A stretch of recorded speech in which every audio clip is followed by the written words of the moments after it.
Welcome to the CNL Podcast, a 15-minute review of a movie near you.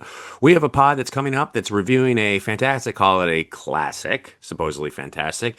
We're a podcast that reviews cinema, gets you to the cinema, that lets you know what's going on in movies, in the movie world. We're supporting local cinemas. We're supporting indie filmmakers, too. This is not really an indie film, but so what? Manon, what is the movie we're going to review? We are doing It's a Wonderful Life by Frank Capra, 1946, and I do encourage you to go see it in the theater. Hell yeah. Don, what do you have to say about that? Not only see in the theater, wear earbuds and listen to Dark Star, the version for Fillmore. I believe it's the 73 March 3rd, and it tracks perfectly with the showing of this film, The Grateful Dead.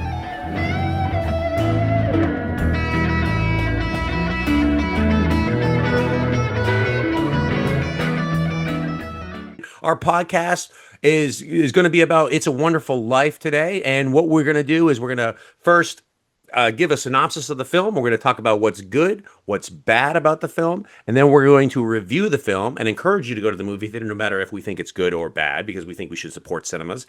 Then we're going to do a top three of our choosing, a review of our lunch. Don, what is It's a Wonderful Life all about? This is a film by Frank Capra, one of the great Hollywood directors of the Hollywood machine back in the day. Made in 1946. It stars Jimmy Stewart, and he also made another film with Jimmy Stewart called Mr. Smith Goes to Washington. So they'd worked together before on uplifting films. This is the story of a man losing everything, or so he thinks. He's lost a lot of money. It looks like he might go to jail, become bankrupt. And so he decides that his life insurance policy is more valuable than his life. And he considers killing himself to save his family, but then an angel comes down to make him reconsider and to think about what would the world that you left be like if you'd never been there.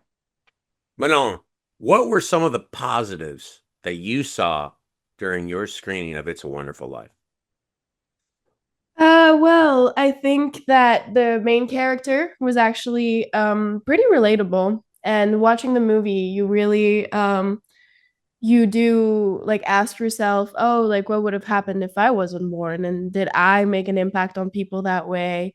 And he's kind of trapped in this sense of duty that is quite depressing.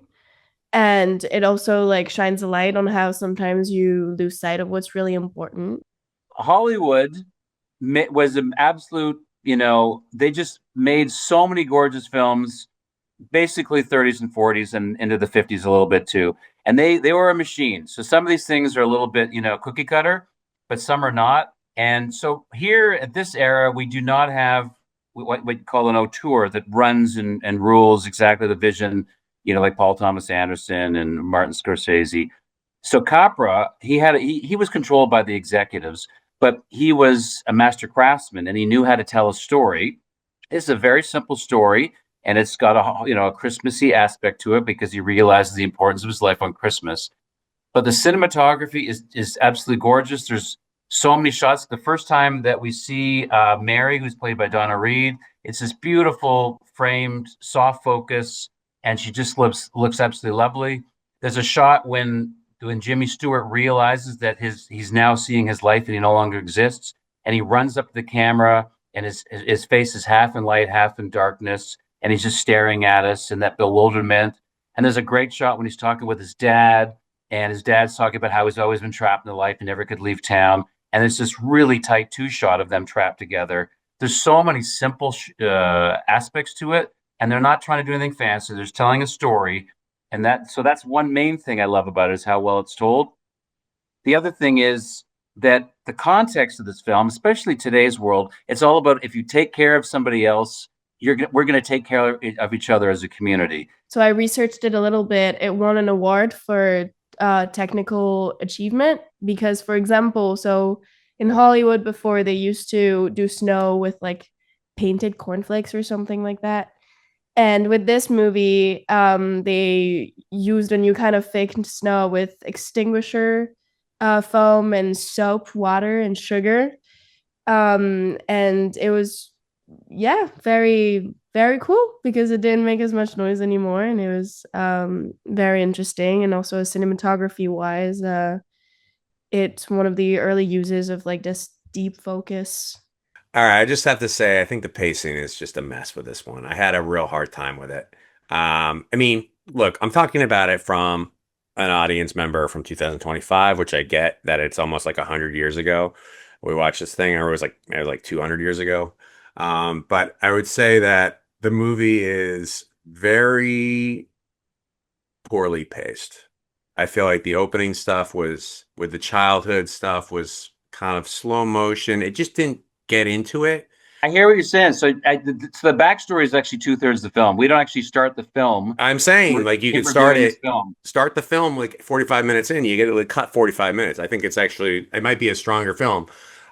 It just meanders and just like I just kind of don't. I'm waiting for it, waiting for it. Wait, I get it. It's like old cinema, this and that, and the other thing. But like, let's stop pretending this is a fucking great movie. It's not. It's just not that interesting. And the suicide thing, sure, it's a little racy and stuff like that. But like, we know he's going to commit suicide early on. Like, and also, by the way, it's totally told to us and that's not shown to us. So like, I mean, yeah, again, it's of the period. Just not pretending it's a good movie. I mean, I don't feel like I have to. Like, I think Citizen Kane is a good movie. Like, that's actually a very good movie. Anyway, that's my negative thoughts. I'm sorry for rocking the boat. It's a Wonderful Life. That's surprising to me that your negative would be the pacing. Because like when you talk about, oh, it takes like 45 minutes to, it's like, well, what about an enemy? Yeah. I mean, I think an enemy is driven by Whoa! visual, like an incredible visual language, and that allows me to like get through that if there is. So like in other words, like I'm watching a slow motion scene of like this dude and his like his kid, like as a kid for a character I don't even know yet, and so we're already Okay, in the there's past. no slow motion scene. Well, There's not a single slow motion scene in the film. it must have been my brain. Anyway, so there's a scene in the pharmacy when our leading character George. There's two girls on the counter. One's Viol, who's this blonde girl who likes all boys, and then there's Mary, who's only going to wait for one boy. And this issue of as you're either a woman that's going to have sex with one guy you're going to marry, or you're going to be the town whore, is definitely a problem in the film. And it's the way they represent it is astonishingly, upsetting because it's so ridiculous. And the other thing along those same lines is then when we're seeing the alternate reality, when what's his name, George, he doesn't live. Mary, the woman he is supposed to marry, he says, what's happening to Mary? And the angel says, oh my God, you're not going to like this. And then they go. It turns out she's a librarian and she's living on her own. And this is the terrible life that she has not meeting this guy. I thought she would have like killed herself or something, but she's into, and the problem that she has is her hair's up in a bun and she's wearing glasses. So I think that whole representation of women, you're either an amazing homemaker or you're a prostitute, that's highly problematic. And it represents the Calvinistic issues in America. But that's really the only problem. I mean, that's significant. I'm not arguing with that. Yeah, I think the Um, pacing of the story is like a little slow for your taste. it's magic. I love being in that world. That Okay, movie you could add an hour. Also, for the 40s, it was like one of the biggest sets that they had ever done for a film. cool. Yeah, they built a giant city in Culver City. Is like a 10-acre city for this thing. Yeah. I'm gonna add one more positive thing. Oh, Jesus Christ. Jimmy the Raven. What about Jimmy the Raven? No one said anything about Jimmy the Raven. He was in 100 Hollywood films. He was the Raven in Wizard of Oz that's pecking Oh, away at really? the scarecrow. That's cool. And he's got a whole page. And he was not born. He was hatched in the Mojave Desert, and they give his whole life. And he did over 100 films. And he's amazing in this film. No one ever talked about Jimmy the Raven. Excellent. Excellent stuff. I mean, whatever. We're moving on. Okay, Manon, what is your grade for Life? It's a Wonderful Life. I will give this movie a 7. Yes! Woohoo! Wowzers. So See It Now from Manon, a 7. That's a pretty good grade. And Very positive, lovely person. Right? Mr. Donald Gibson. I'm in Miles' range. Like I don't think this is like it was just an accident, but I It's a film that I've seen many times. The first time I've seen it in many years this time, and I loved it. Seeing the theater is incredible. It's like seeing Wizard of Oz. It's magic when you actually go to the theater. I would say it's 7.5. I mean, I'm not much higher than Manon. Wow. Okay, that's interesting. I would have to say this is a 4. And the reason why I say it's a 4 is because I think you should go to the theater and see it. And this thing is aged poorly. So go to the theater and see it because I think you should support all movies. But I do think it's a 4. And I'm saying that because I want you to go. It's actually a 2. So anyway, let's move on. So we have a 4, 7.5, and a 4. So what we're going to do now is we're going to do our top 3 holiday movies. My third, I will say The Grinch, just because I will watch that film over and over and over again. Okay, Don, what do you got for your third? My third, it's The Sound of Music, and it's a slight reach because there's a mention of Christmas like twice in it, but you watch it at Christmas time, and I've watched it many Christmases. I'm in the middle of watching. I started watching it last night, and I was really late, and I stayed up incredibly longer. So, Sound of Music, I sang along. It makes me happy. I'd say Scrooged because I like Bill Murray and it just gives me a little chuckle. Manon, what do you got for your second? Elf is my second. Elf is just an incredible film. I just watched it 2 days ago. Probably will watch it tomorrow too. Does somebody need a hug? Oh, that's so cute. Don, give me your second.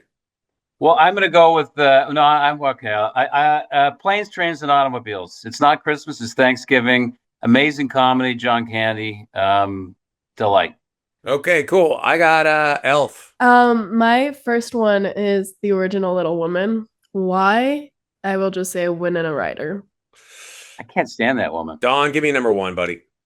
Elf is number 1. The 3 food groups: candy corn, candy canes, and maple syrup, something like that. I'd say the number 1 Christmas movie of all time is Christmas Vacation because it's the only Christmas movie where you can have the line, the shitter is full, and it just totally lands and works.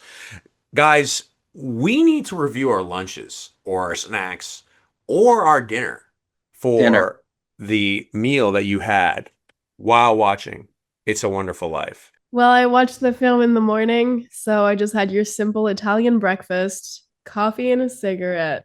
Is what Oh my goodness. You're not old enough to do that. Stop. God damn. That sounds more depressing than insulin. Just kidding. All right. Don, what do you got, man? What'd you do? You did something disgusting. We made some food at home. Mac and cheese with extra cheese in it, which was lovely, and steam fried broccoli, air fried broccoli, delicious. 7.5 out of 10. Wow, Manon, would you give that cigarette and coffee bit? What was? Oh, it was a 10. Nice. Oh, God. God, wow. So I did. I watched this at around 9 o'clock at night, and it definitely did not help the snooze factor of this film. And I had a little bowl of ice cream. It was I got it from the Family Dollar store. Actually, they actually have the cheapest ice cream in the neighborhood.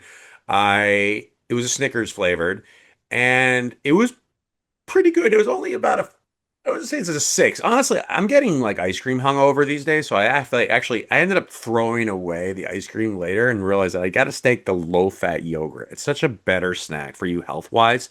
6 out of 10. It's a Wonderful Life is screening at the IFC Center. Don. With Donna Reed's daughter in attendance for the week up to Christmas. It's playing at the theaters near me, the Jacob Burns, which is incredible theater. And I have to mention, they actually showed, it was just an accident last week with Jafar Panahi in attendance. And it was best thing I did this year. Phenomenal experience. Manon, do you know where it's screening up in Italia?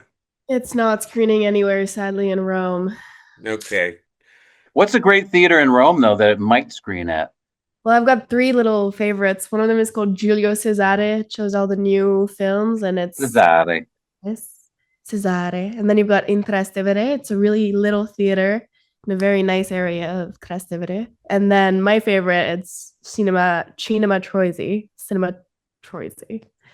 They mostly show old movies, but they're also showing Die My Love right now, the new film. But yeah, really nice theater. All right, the CNL podcast, a 50-minute review of a movie near you. We're out of here. Let's cue the Grateful Dead.